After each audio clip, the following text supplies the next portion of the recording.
Okay, thank you Sister Brenda. Magandang araw po sa inyong lahat.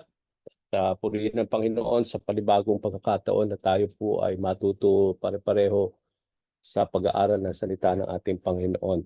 So as we are reminded, nung bago tayo nag-break, no? Dahil hindi po ako po pwede, natapos natin po yung kalahati po ng chapter 4 ng Book of John at itutuloy po natin yung ikalawang bahagi o yung pinaka last part nitong chapter na ito from verses 43 to 54. Ito yung mga pagkakataon na pinagaling ng Panginoon itong anak ng isang opisyal during those days. Okay, so if you have your Bible with you, I will read it for all of us, but just go through your Bible as we read all together. Sabi dito, Jesus heals an official son. At the end of the 2 days, Jesus went on to Galilee. He himself had said that a prophet is not honored in his own hometown. Yet the Galileans welcomed him, for they had been in Jerusalem at the Passover celebration and had seen everything he did there. As he traveled through Galilee, he came to Cana, where he had turned the water into wine.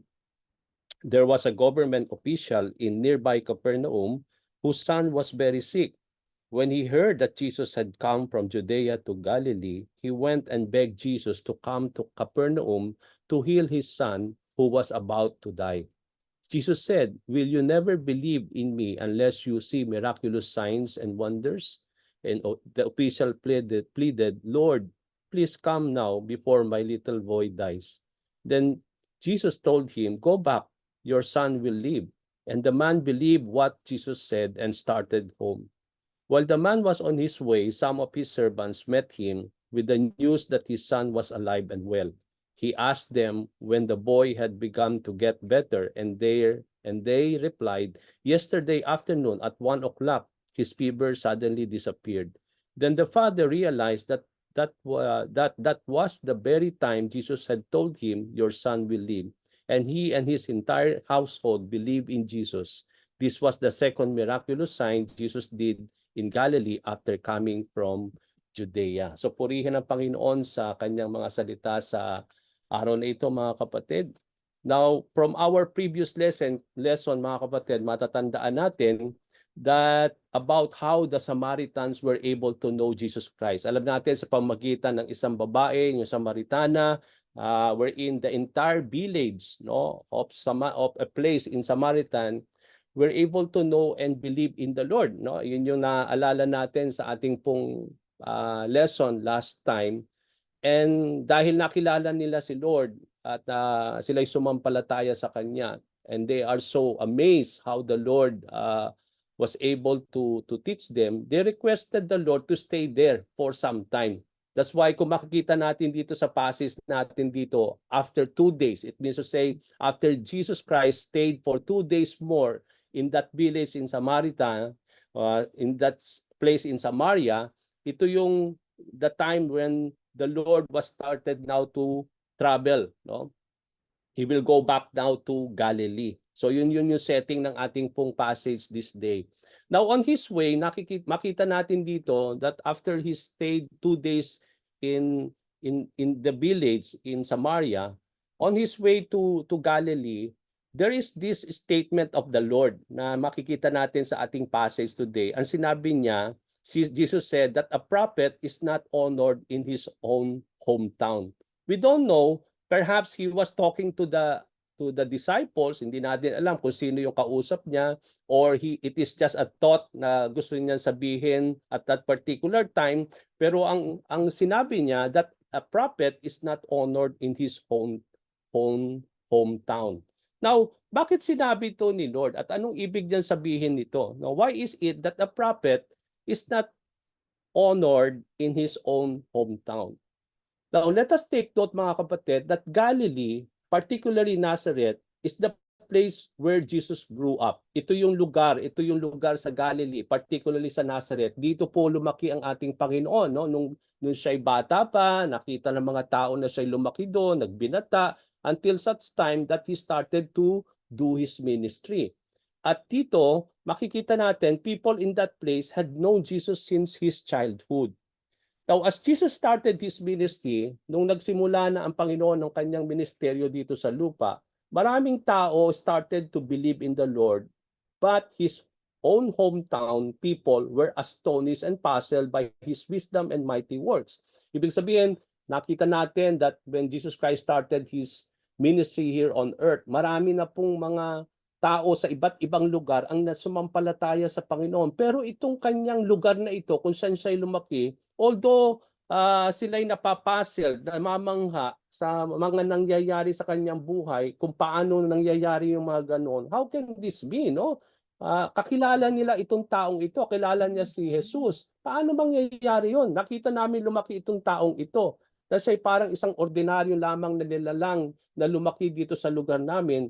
Then, paano siya nakakapagsalita ng mga ganung bagay na meron siyang punong-puno ng wisdom and he can do a lot of mighty works? Dahil sabi nga dun sa passage natin, yung karamihan sa mga Galilean nagpunta sa Jerusalem at nakita nila yung mga ginawa ni Lord doon nung umattend sila nung Passover feast. Kaya namangha sila. Kaya nung umuwi sila, nandoon nagtataka sila, how can this be? No, alam namin itong taong ito. But rather than accept his message, mga kapatid, the people in Jesus' place were deeply offended and refused to believe in Him. Na kahit nakita nila yung mga nakita nila nung sa Jerusalem during the Passover feast, although nakita nila yung mga bagay na yun, but then they cannot really believe in the Lord. At itong context na ito, mga kapatid, it is in this context na sinabi ni Lord that the prophet is not honored in his own town. Na para bang nire-refer ni Jesus Christ itong statement na ito sa kanya. That being a prophet of the Lord, being someone who had been sent by the Lord, the people in his place, in his own town, is not honoring him the way other people in other places is honoring the Lord. So dito natin makikita dito sa statement na ito that Jesus recognizes how the prophets and the ministers of the Lord are being confronted with discredit.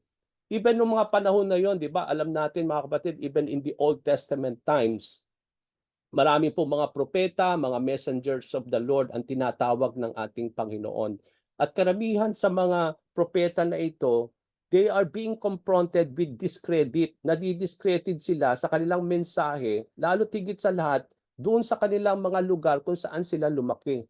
Kumbaga, maraming pong they are being confronted, no, by being na parang nadidiscredit yung kanilang mga sinasabi kasi very familiar yung mga tao sa kanila, no? Kaya nga parang nagtataka sila, how is it this man can become a prophet of the Lord samantalang nakita nila itong taong ito na very familiar sila sa taong ito. Kaya nga even yung mga closest relatives itong mga prophets na ito, ng mga panahon na yon sa Lumang Tipan, even yung kanilang mga kaibigan, yung kanilang mga kapitbahay, even yung kanilang mga pamilya, no? Para bang hindi nila matanggap na paano nangyari yon? No? Nandun yung nadi-discredit lalo. Lalo tigit sa lahat, pati yung mensahe ng ating Panginoon.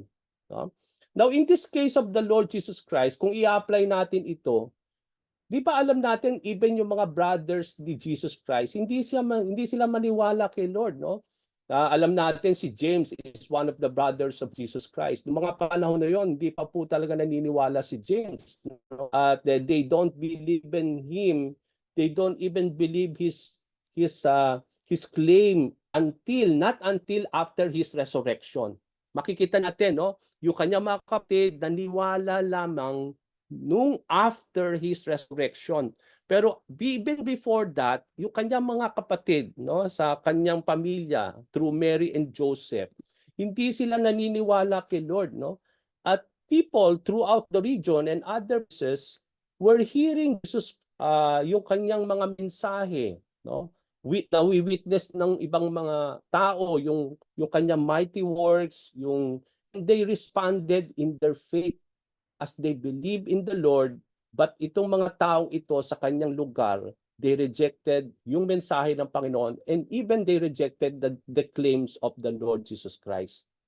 Now, because of their unbelief, ngayon, alam natin mga kapatid, no, because hindi naniniwala itong mga taong ito, no, they are not believing on the Lord, they are rejecting the claims of Jesus Christ, And because of their unbelief, ang sabi sa Bible, mga kapatid, the Bible says Jesus could not do any miracle among them except to place His hands on a few sick people and heal them. Kaya kung mapapansin ninyo, walang maraming miraculous signs, mga iba't ibang mga bagay na ginawa si Lord dito sa lugar na ito. Very small lang, no? At nakita natin dito sa passage na ito natin, ito pa lang yung nung pagagalingin niya yung anak ng official son, ito pa lang yung ikalawang miraculous sign dito sa Galilee, no? 'Di ba alam natin yung unang miraculous sign, yung when Jesus Christ turned the water into wine, at ito pong passage na ito lamang po yung ikalawang miracle na gagawin niya dito sa lugar na ito. At ang sabi sa Bible, hindi siya makagawa ng mga maraming mga miraculous sign except for some few miracles of placing His hand upon sick people.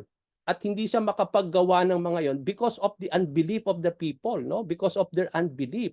At alam natin mga kapatid, sa ating buhay, faith is so important. The way we believe is so important in our lives, no? Kaya nga sometimes sabi nga ni Lord, by your faith you are healed. Napaka-importante yung pananampalataya natin mga kapatid. It plays an important role para yung miracles ni God can really perform, no, upon people.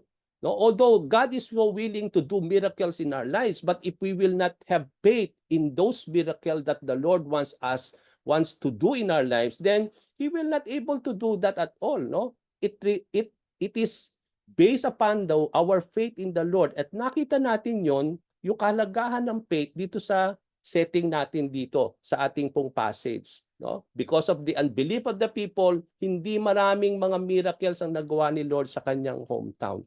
At makikita natin dito, somehow Jesus was so sad and He was so disappointed that among that He cannot do any miracles among them except to place His hands to some few people because of their little faith in the Lord. Now, in the past, alam natin mga kapatid, in the Old Testament, sabi ko nga, maraming pinadala ng mga propeta ang ating Panginoon to convey the message of the Lord.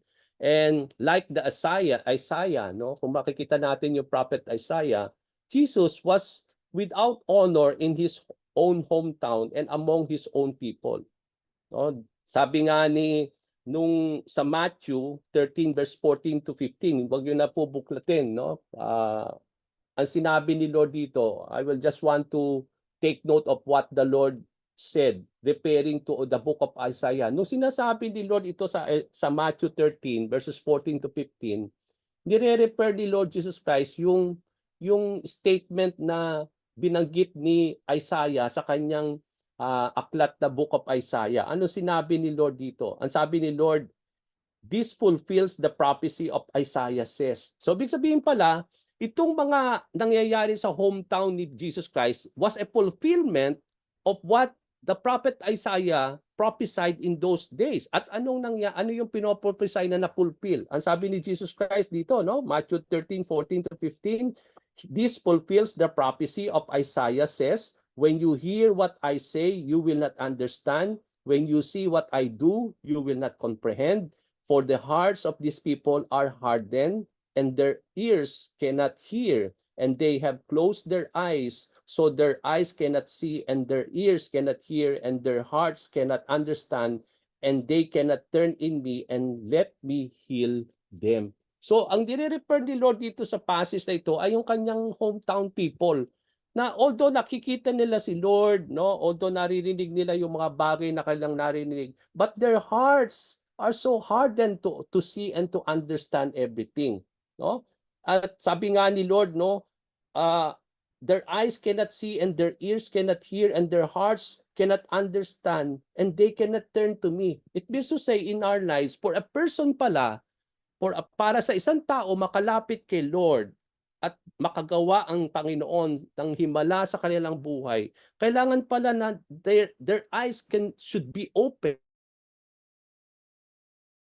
that their ears can really hear the message of the Lord, that their hearts can really fully understand everything about the Lord and everything that God is telling them. No, kasi kung hindi nila maintindihan at hindi nila makikita ang katotohanan patungkol sa Panginoon, kahit marinig nila yung salita ng Panginoon, kahit makita na si Lord, hindi nila maiintindihan yon. At because of that, hindi sila makakakalapit kay Lord para si Lord makagawa ng mga bagay na gusto ng Panginoon gawin sa kanila. Kaya nga sabi dito, if they cannot turn to me so that I can may heal them. No? It means to say, sila mismo ang pumipigil sa kanilang mga sarili para makalapit sila sa Panginoon at ang Panginoon ay makagawa ng mga bagay na gustong gawin ng Panginoon sa kanilang mga buhay because of their unbelief, because their eyes were so closed, their ears cannot hear, even their hearts are so hardened to understand everything. At kung titingnan natin, yan ang reality ng mga tao ngayon, mga kapatid. Na kahit sabihin nila, makita nila si Jesus, marinig nila yung mga salita ng Panginoon, but then the reality is that the Bible says their ears, their hearts, their eyes were closed because of their sinfulness. Kaya dapat talaga matanggal muna yung magkaroon ng panibagong breakthrough ang isang tao para lubos niyang makita si Jesus, lubos niyang maunawaan ang kanyang mga salita at ang kanyang puso ay mabuksan upang maintindihan niya at sila'y makalapit sa ating Panginoon. At yun yung sinasabi ng ating Panginoon dito. Sabi nga ni John, di ba, nung inumpisahan natin ito sa John chapter 1 verse 11, He came to His own people and even they rejected Him. Di ba, sabi natin, di ba, nung chapter 1, pinag-aralan natin chapter 1, ang sabi ni John na sumulat nitong gospel na ito, when Jesus Christ came to His own people, sabi doon, even their own people rejected Him. At yun yung nakikita natin dito sa scenario natin today. Now, the reason why the prophet is not honored in his own time is because of over-familiarity. Yan po yung reason bakit maraming beses na hindi tanggapin ng mga tao ang mga katotohanan pagdating sa ating Panginoong Hesukristo because of over-familiarity. No? Come to think of this, no? Ganun din naman kung makikita ninyo sa buhay natin. Bakit ang hirap mag-minister sa ating mga pamilya? Hindi nyo napapansin yan? No? Ako, I can really effective minister to many people. I can testify that. Pero pagdating sa pamilya ko, parang hirap na hirap ako. No, it's because of over-familiarity. Kaya mas maganda talaga na pagdating sa pamilya natin, although we are being called by the Lord na tayo ang magbahagi ng salita sa kanila, pero mas maganda talaga yung ibang tao mag-minister sa kanila eh. Because come to think, lumaki tayo sa kanila, nakita nila tayo, tapos ang hirap talaga is because of over-familiarity talaga eh. No? And that is the scenario rin na magdating dito sa ating context dito because of over-familiarity. No? This may be the case among us. No? Our own familiarity of someone, why we, somehow, kung titingnan natin, i-apply natin ito sa buhay natin. Let's go certain application. Okay? Over-familiarity. Sometimes yan ang nagiging hadlang natin sa buhay natin bilang Kristiyano. Come to think of this, tingnan nyo po. Okay, now sa atin, makakakilala tayo sa ating church. No, we know everyone, we know, alam natin yung mga bawat isa sa atin. No? Now, when we talk about because we are so familiar with each other, sometimes it leads us to judge a person based at magkaroon tayo ng breed o ma-breed ng contempt sa ating mga puso.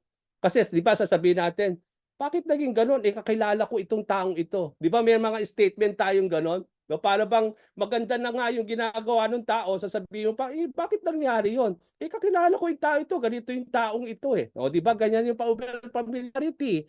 Okay? Now come to think ko, ako ay kakilala ninyo ako, tapos hindi po ako Lord, magbahagi ng salita sa inyo, o talagang hindi nyo tatanggapin yung aking salita kasi kakilala ninyo ko, paano mangyayari yan? Si Pastor Nick, kakilala ko yan, ganyan yan eh. Ganito ang ugali niyan. O paano nangyari yun? No? So yung over-familiarity of someone, as we pressure, we know the person, dahil kakilala mo yung tao niyan, it could lead us not to believe. No? It will lead us not to take seriously what this person is trying to tell. Kung talaga namang, paano kung totoong bukal na talaga yung sinasabi ng taong ito? Paano kung talaga namang hindi po itong taong itong upang magbahagi? So sometimes, yun ang pumipigil mga kapatid para tanggapin nila ang mensahe ng ating Panginoon because of over-familiarity natin, no, yung sa isa't isa. Kaya it can be a problem also in our lives, no? We could be the people in the time of the Lord. Pwede tayo maging kagaya ng mga tao sa panahon ni Jesus sa kanyang hometown because even sa church natin, yung over-familiarity, yan ang nagiging hadlang sa buhay ng bawat isa. So that we may not able to believe a person. Sometimes we judge a person because of everything. Sabi nga natin, no, you are even trying to breed contempt in your hearts, trying to judge a person. Paano mangyayari yun? Ganito itong taong ito. Okay, you are judging a person already. Now, dito sa context natin, as Jesus entered ngayon his hometown, ang sabi dun sa Bible, sabi sa verse natin, they welcome the Lord. Okay? Now, talaga naman i-welcome nila dahil taga doon naman si Lord, no? Hindi naman pwede naman na itataboy nila si Lord, samantalang doon siya din lumaki at siya yun ang kanyang hometown. So here, they welcome the Lord and they have seen everything what Jesus Christ have done in Jerusalem when they went there. So ang ibig sabihin doon, the fact that the people in his place welcome the Lord, it does not mean that they believe the Lord. Okay? Okay, pwede silang winelcome nila si Lord, no, sa kanilang lugar is because taga doon si Lord, pero the fact that they welcome the Lord does not mean that they believe Jesus Christ. They welcome the Lord, it does not mean that they really believe in the Lord, no? Walang sinasabi doon, but that just welcome the Lord because taga doon si Lord. So dito natin makikita yung setting natin, mga kapatid, that even before Jesus Christ healed yung son of the official, ang setting ng ating pong passage is yung the unbelief of the Galileans. Merong unbelief sa hometown ni Lord. At dito nga talaga makikita natin wherein Jesus Christ again will perform a second miracle for them to believe that indeed He is indeed the Messiah whom God has sent. Okay? So makikita natin yung setting dito, yung unbelief ng mga Galileans. So after Jesus Christ stayed in Samaria for 2 days, di ba? Pumunta na si Lord sa Galilee, na dito sa Galilean na ito, dito lumaki si Lord, no? Makita natin. The fact that the Galileans welcome the Lord, sabi ko nga kanina, does not mean that they honor the Lord, no? It does not mean that they are believing on the Lord. It does not mean that they are seeing Jesus Christ as the Messiah already, no? Hindi ibig sabihin nun. So, the Galileans welcome Jesus Christ but not to honor Him, but because they are fascinated. Gusto pa nilang makakita. Okay, because of curiosity. Kaya gusto nilang winelcome nila si Lord para because na-fascinate sila do sa nakita nila sa Jerusalem at maaring pagpunta niya sa lugar na ito, baka makakita pa sila ng iba't ibang mga bagay na gagawin ni Lord na nakita nila during the Passover feast. Now, why Jesus would not receive? Sabi nga natin, no? Kung makikita natin sa Mark chapter 6 verse 2 to 6, I will just read it for you. Anong sinasabi ng tao pagdating kay Lord? Bakit hindi sila makapaniwala kay Jesus Christ? Bakit a prophet cannot be honored in his own hometown? Even Jesus Christ cannot be honored in his own hometown. Sa Mark chapter 6 verse 2 to 6, ito ang sinasabi ng mga tao. Where did this man get these things? Di ba? Namamangha sila, no? Namamangha sila sa the way Jesus Christ is teaching now. Meron siyang mga ginagawang mga bagay na magaganda. Kaya ang tanong at ang mga naglalaro sa isip ng tao, where did this man get these things? Sabi doon, what this wisdom that has been given him, that he even does miracles? Isn't this the carpenter? Isn't this Mary's son and the brothers of James, Joseph, Judas, and Simon? Aren't his sister here with us? And they took offense at him. Jesus said to them, only in his hometown, among his relatives and his own house, is a prophet without honor. He could not do any miracles there except lay his hands on a few sick big people and heal them, and he was amazed at their lack of faith.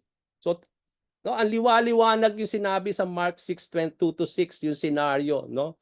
Na kaya hindi nila talaga matanggap na although Jesus Christ was with wisdom, no, nakita nila yung mga miracles, pero nandun pa rin yung doubt, nandun yung over familiarity, namamangha sila, bakit saan nanggaling itong wisdom na ito? Bakit siya nakakapaggawa ng mga miraculous sign? Di ba isa lang siyang karpintero na nakita natin lumaki yan dito, siya yung kapatid ni James, ni Joseph, ni Judas at ni Simon at yung kanyang mga kapatid na babae kasama natin dito, di ba?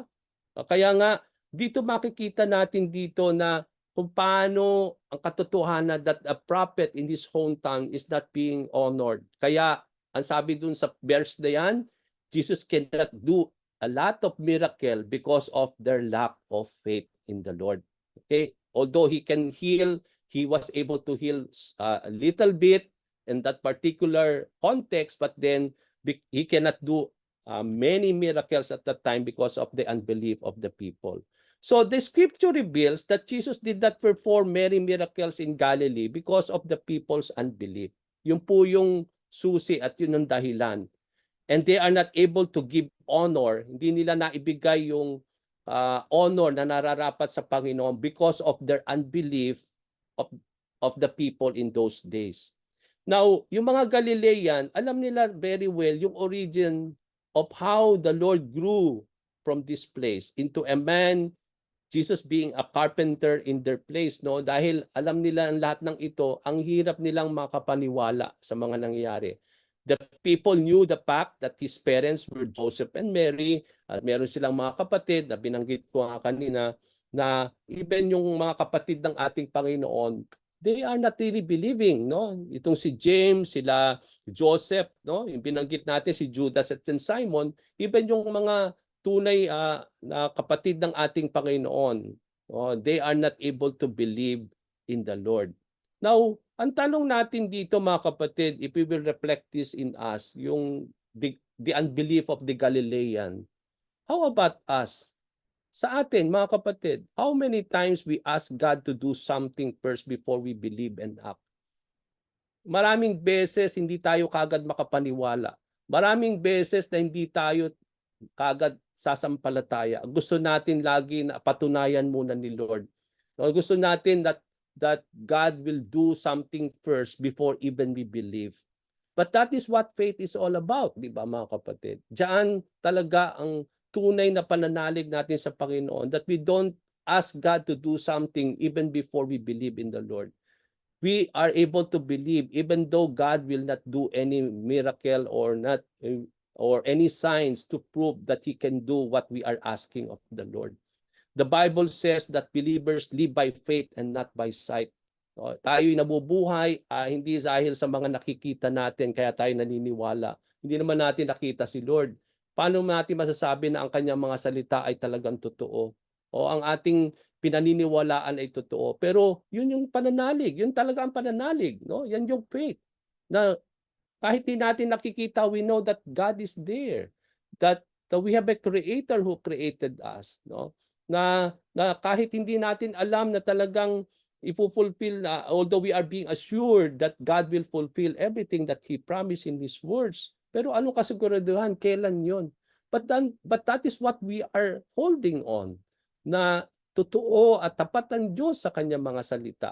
Na ang Panginoon kapag nangako, ginagawa niya sa takdang panahon na ito'y mangyayari. Kaya nga, sabi nga ni Jesus Christ, blessed is it for a man to believe even he has not seen anything that would make him to believe. Di ba sabi ni Lord, mapalad ang isang taong nananampalataya kahit hindi niya nakikita, kaysa naman ang isang taong sumampalataya dahil nakita niya. Yung po yung ating mga pananalig, mga kapatid, bilang mga tagapagsunod ng ating Panginoon. Now, punta tayo dun sa royal official's request and how he requested Jesus Christ to heal his son. Okay, dun sa setting na yon, belief ng mga tao, he welcomed the Lord, but then here comes an official. We don't know, it may be a Roman official or we don't know where he is an official of, but then sabi doon merong isang official at nag-request siya kay Jesus Christ. Ang sabi po sa verses 46 to 47, once more he visited Cana in Galilee where he had turned the water into wine.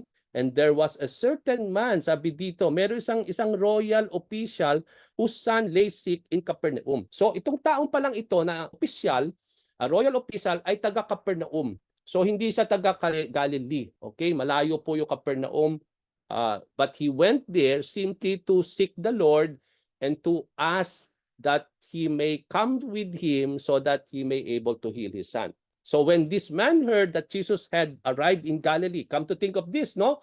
Parang siguro talagang sinusubaybayan itong taong ito si Jesus dahil napalitaan niya siguro na talagang nakakapagpagaling si Jesus, no? Kaya sinubaybayan niya. Kaya nung nakita niya, nalaman niya na dumating na si Lord from Judea and he arrived in Galilee, he went to him. Okay, he went to the place in Galilee from Capernaum. Nag-travel siya from Capernaum to Galilee just to see the Lord. Okay? And then he went to him. Pumunta siya kay Lord. He begged him. Come to think, this man begging the Lord to come to him and to heal his son who was about to die or close to death. So hindi po ordinaryong sakit lang ito, mga kapatid. It may be a fever or what kind of fever we don't know. But then it is a sickness that is close to death. That this son is almost to die. No? Kung ano man yung sakit na yun, we don't know. Okay? Now, when Jesus reached Cana, nung dumating si Lord sa Cana, kung saan niya tinurn yung tubig into wine, nakita natin that this official came to him. Okay? At anong gusto ng official na ito? He came to the Lord, no, at siya'y nagmamakaawa kay Lord for him to come to him to Capernaum para pagalingin niya ang kanyang anak. Ngayon, ano yung makikita natin dito? There are several things that we need to see here, mga kapatid. Okay? Kailangan natin ma-highlight ito para maintindihan natin lalo. Okay, the royal official is a Jew. Alam natin, kung siya'y royal official, alam natin na siya'y Hudyo, and perhaps working in a palace dahil sabi doon, royal official. Kung ikaw ay official at nakaduktong yung royal, ibig sabihin, ikaw ay nagtatrabaho sa palasyo. Okay, it may be somehow like that. So he is a royal official, perhaps he is working in the palace. Okay, now, Capernaum. Ano ang layo ng Capernaum? 'Di ba? Maraming beses pinag-aaralan natin yung lugar kasi para maintindihan natin doon, no? 'Di ba nung nag-travel iniintindi natin yung mga lugar na pinupuntahan ni Lord. Now, Capernaum to Galilee.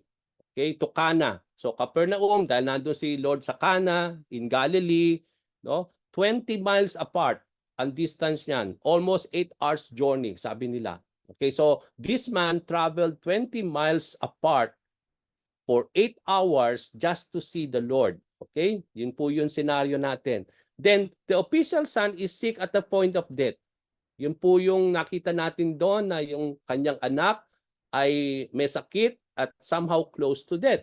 And because of that, alam natin mayaman itong taong ito. Okay, he may able to seek so many doctors already. Okay, at perhaps na hindi niya hayaan ang kanyang anak na lumalala pa lalo ang kanyang karamdaman. Siguro sa umpisa pa lang na nagkaroon ng sakit itong anak niya, ang dami na siguro niyang kinonsultan mga doktor kasi may mayaman siya, may kakayahan siya, meron siyang isang official, no? Meron siyang lahat ng pamamaraan para gumaling yung kanyang anak. But then he became so desperate.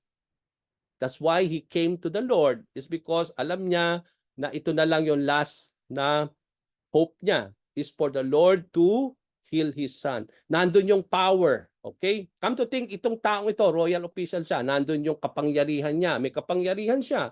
Meron siyang koneksyon. Meron siyang kayamanan. But come to think, lahat ng ito hindi pwedeng magsagip sa kanyang anak.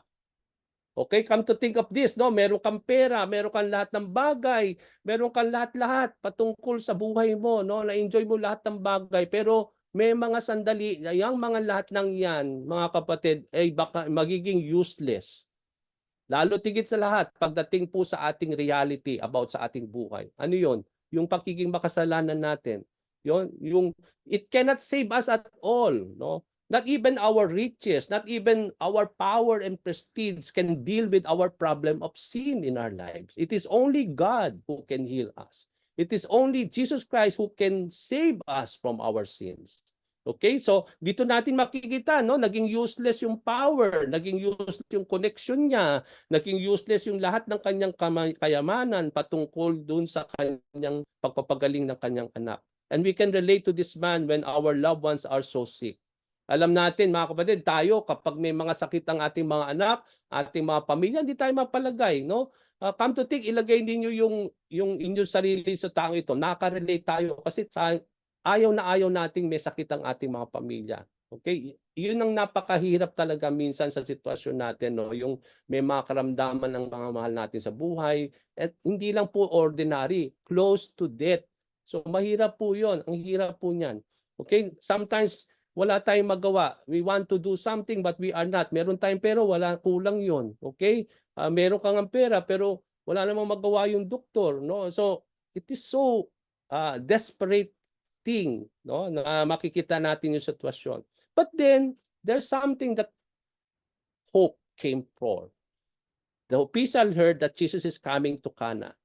And perhaps he knew how the Lord heals. Maring sa kanyang, nung nasa Capernaum siya, nandun yung balita na dumating doon na merong isang tao na nagpapagaling, no? At nakita niya there is hope. Perhaps he knew that perhaps he's seeing Jesus Christ can only heal his son, no? Ito na yung last option niya. Ginawa na niya lahat ng mga bagay.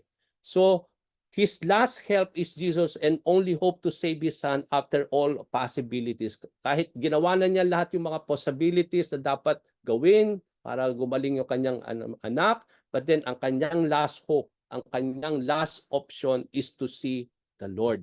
So he left Capernaum, he searched for Jesus without assurance. Ito po, yan ha. Umalis siya ng Capernaum at sinaliksik niya si Lord, wala siyang kasiguraduhan na talagang sasama si Lord sa kanya papuntang Capernaum at walang kasiguraduhan talagang gagaling ang kanyang anak dahil siya ay isang Hudyo. Okay? Now his son, hindi niya alam if his son will still live after his trip. Tingnan niyo po to, 20 miles apart, 8 hours journey. What if in the middle of that journey namatay yung kanyang anak? So wala na, useless na, isn't it? Wala nang pag-asa. So but still he hope in the Lord. Okay? Na that nandoon yung faith niya pa rin na although naniniwala siya na yung kanyang journey aabot pa rin yung kanyang anak, no? But walang kasiguraduhan yon. Na maybe in the middle of the journey namatay na yung kanyang anak. So useless na yung kanyang pag-journey. Okay? Wala siyang kasiguraduhan na talagang even Jesus Christ will come to him. Okay? Anong kasiguraduhan na talagang madadala niya si Lord papuntang Capernaum? Walang kasiguraduhan pa rin yon. But then, nag-ooperate pa rin yung faith itong taong ito. Okay? That then, naniniwala siya. He has one thing in mind, to persuade Jesus Christ and for him to come to Capernaum and heal his son. Yun ang kanyang intensyon. He will ask the Lord, he will beg. Kaya nga nung nakita niya si Lord, nagmamakaawa siya, no? Come to me, come with me in Capernaum, heal my son. Kasi yun yung kanyang intensyon talaga. Dalhin si Lord sa Capernaum para sagipin yung kanyang anak. So, dito siya nagmamakaawa. So, after traveling long, being weary and desperate, come to think, journey 8 hours, lalong napakahirap nito, no? Iiwanan mo yung anak mo. No? To the thing, walang assurance na tarang nandun yung desperate ka na, no? And you have to travel still 8 hours, 20 miles apart. So, makikita natin dito na talagang ang hirap itong sitwasyon na ito. Now, when he came to the Lord, nagmakaawa siya kay Jesus Christ. Now, Jesus replied, parang namangha pa siya lalo. Sabi niya, Lord, come to me. Come with me to Capernaum and heal my son.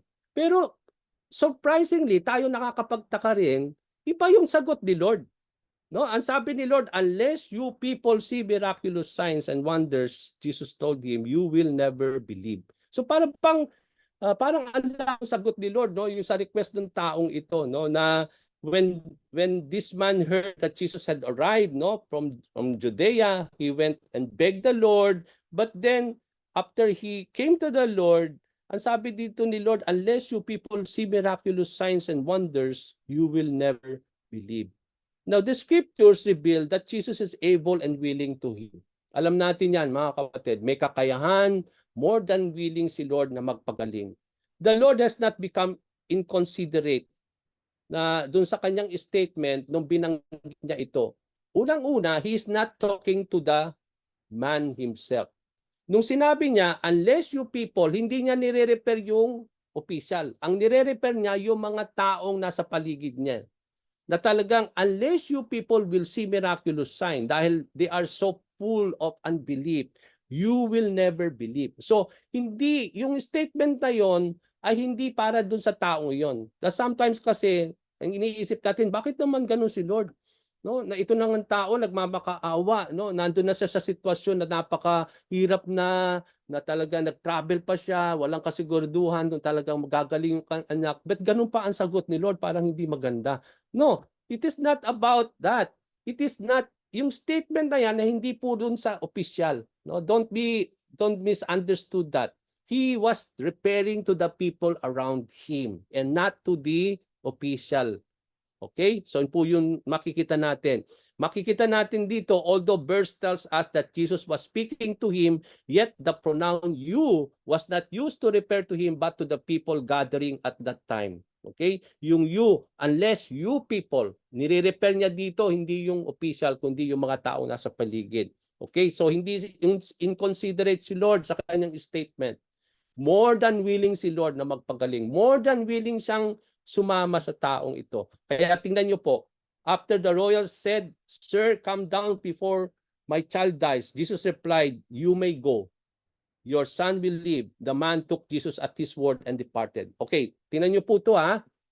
Nung bago siya umalis ng Capernaum, ang intention niya, hindi siya papayag na hindi niya kasama si Lord pabalik. Kasi yun yung kasiguraduhan na talagang papagalingin niya personally, physically yung kanyang anak. But then, ang sinabi ni Lord, go. Sabi doon, you may go. Your son will. Now, kung ikaw yung royal son, a royal official na at that time, maniniwala ka ba? Kasi ang option mo talaga ay dalhin mo si Lord doon.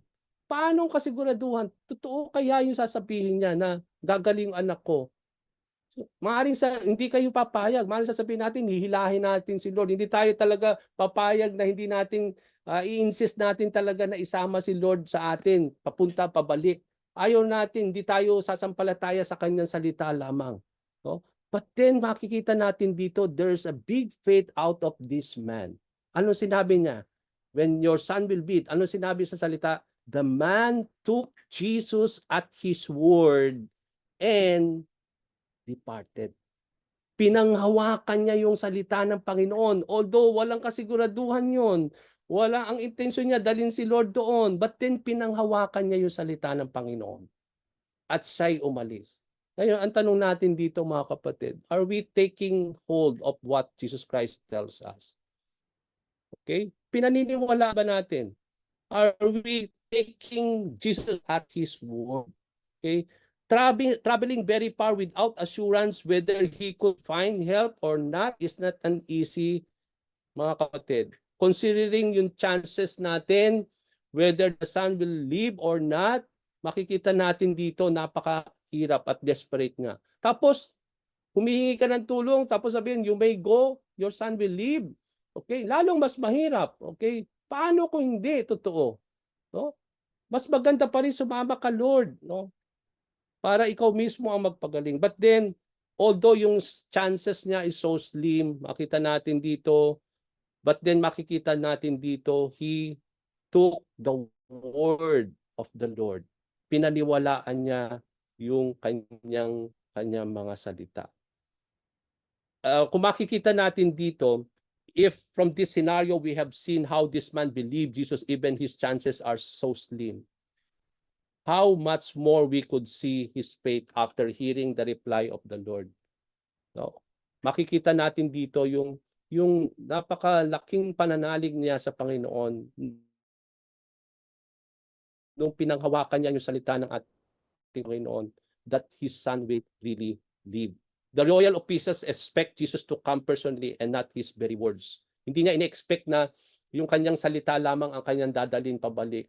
Pero makikita natin at that particular time, after hearing the reply of the Lord for him to go without coming with him, we can expect different reaction from the royal official. Okay, pwedeng magkaroon ng ibang reaksyon itong taong ito. He would insist, maring pwedeng sabihin niya, hindi ka siya papayag na salita lamang ang panghahawakan niya, no? Kasi ang intention niya, dalhin niya si Lord doon. He would do something, even forcefully bring the Lord. Remember, he's a royal official. Pwede niyang gawin yun. Pwede niyang kaladkarin si Lord. Pwede niyang humingi ng mga sundalo, kaladkarin si Lord, dalhin si Lord papuntang Capernaum. He is an official. He can do that. Okay? Pwedeng gawin niya yun. Official siya. He would take the risk of going without assurance that his boy will live. He would doubt. Magkaroon siya ng doubt sa power ni Lord. Okay? He would question. Pwede niyang questionin yung sinabi ni Lord. Pwede niyang na para bang he would sabi nga natin, no, na maraming pwedeng mangyari dun sa statement na yun ni Lord. But sa ating expectation, mga kapatid, based on what we have seen, yung royal official responded very well.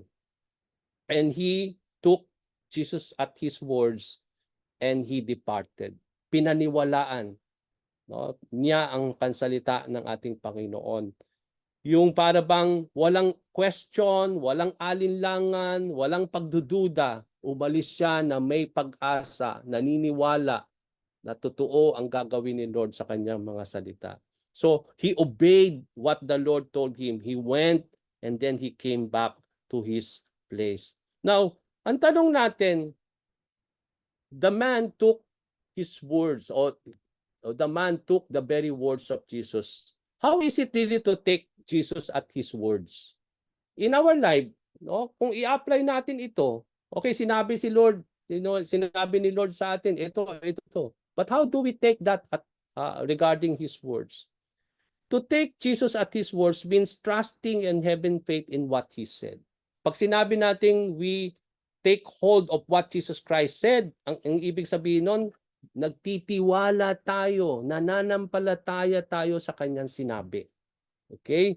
Now, sabi nga sa Matthew 8 verse 8, yung centurion, di ba, natatandaan natin, maaaring sa Matthew, di ba, nasa Matthew na kayo sa pag-aaral ninyo sa some other day, tatandaan ninyo yung centurion, di ba? Sabi niya, Lord, I do not deserve to have you come after my roof, but say the word only, and my servant will be healed. Sabihin mo lang, Lord, it will come to pass. Yun po yung ibig sabihin ng taking Jesus Christ at his words. Yung words niya is more than enough, mga kapatid, to bring healing. If the Lord says, it will be done the way he said.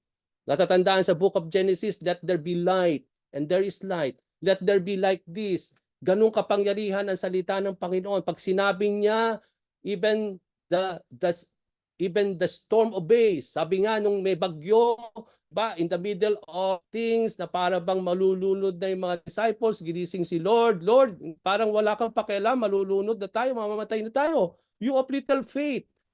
Then instead, be calm. Okay, there's calmness in the sea. There's power in the name of the Lord. There's power in the very words of Jesus Christ. The words is more than enough to assure us, mga kapatid. So when you take hold of the word of the Lord, trust in it. No? Have faith on what the Lord has said, and it will come to pass the way the Lord said. Another thing, taking Jesus at his words means having assurance that the Lord is faithful to fulfill what he said. Hindi lang magkaroon tayo ng pananalig, but make it as an assurance. Maraming beses, mga kapatid, ang hirap tayo, okay, nag-pray ka na. Okay, Lord, may you bring healing to my mother, to my loved one. Okay, nag-pray ka na. Okay, nanampalataya. Kaya lang, after praying, wala ka pa rin kasiguraduhan. Wala ka pa rin assurance. Nag-pray ka na nga eh. Okay, pag nag-pray, binigay mo na kay Lord, dapat nandun na yung assurance mo, bahala na si Lord. Binigay ko na sa Kanya, pinagkatiwala ko na yung aking pamilya sa Kanya, yung aking nanay, yung aking kapatid na may sakit, Lord, bahala ka na.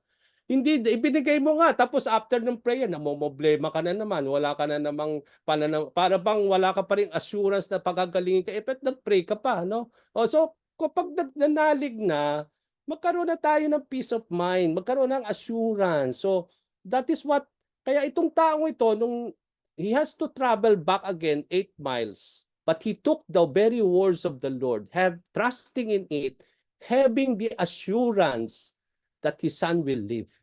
Ganun po tayo mga kapatid. You should have the assurance when we believe. Okay? Sabi dito, now taking Jesus at his words means obeying what he said with haste and without delay. Ang sabi ni Lord, go and your son will live. Okay, now there are certain things mga kapatid that the Lord wants us to do first so that the miracle will come.